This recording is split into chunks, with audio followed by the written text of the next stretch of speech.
Na vprašanje, ali so starši vrtčevskih in osnovnošolskih otrok zaradi zaprtih vrtcev in podaljšanih počitnic v šolah upravičeni do nadomestila plače v višini 80% osnove, ni enotnega odgovora.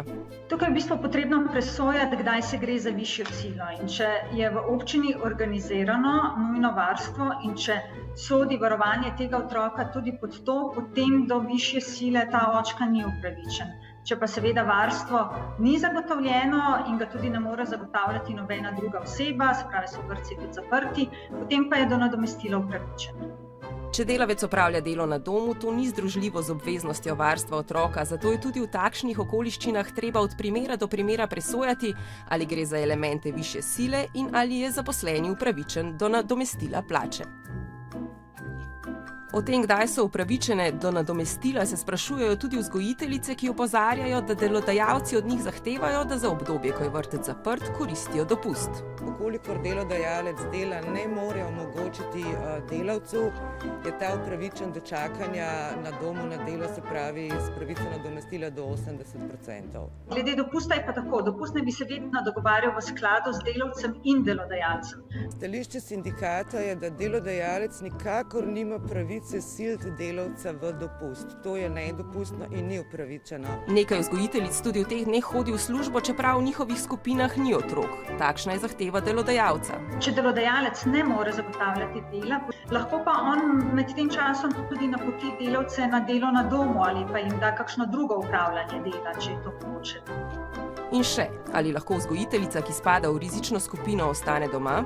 Ta situacija še ni bila urejena, pa vendar smo mnenja, da se mora upoštevati, ker je le precej rizičnih delavcev v vrtcih in pa tudi na drugih področjih. Če je vaša gledalka v rizični skupini, je tukaj najbolj pravilno, da se tako delodajalec in tudi ta delavka, da se napoti na medicino dela, da zdravnik pristojen za medicino dela presodi, ali je opravljanje dela res, če to povzroča nevarnost, če to predstavlja nevarnost in pa ali je možno v takšnem primeru najti kakšno drugo delo.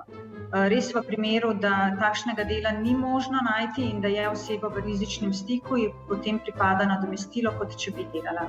Tudi učitelji nekaterih osnovnih šol opozarjajo, da si ravnatelji pravila razlagajo po svoje. Tako se na primer na eni od osnovnih šol ta teden učitelji pripravljajo na poučevanje na daljavo, kar pa naj se jim ne bi štelo v delo od doma. Na ministrstvu odgovarjajo, da to ni v skladu z zakonodajo.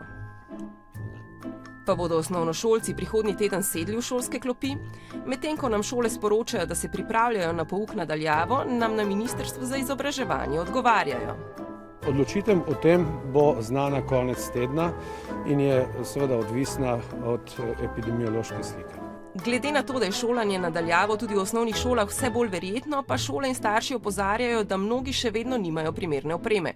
V Sloveniji skoraj ni šole, ki ne bi iskala še nekaj dodatnih računalnikov. Država jih je med poletjem kupila 4000. Se pa dela na tem, da Arnes še dodatno, zdaj teče ravno javno naročilo, priskrbi dodatnih 200 računalnikov, plus tega pa nabavlja tudi mikrofone, kamere, modeme. Recimo zdaj v tem trenutku je na vrsti modem in 200 modemov si Arnes obeta v kratkem tudi pridobiti. Tako da spremljamo to, kar se zdaj v tem trenutku da dobiti, ker je pa trg zelo reven. Na ministrstvu razmišljajo tudi o tem, da bi pomanjkanje opreme za šolanje na daljavo reševali sistemsko v 6. protikoronskem paketu.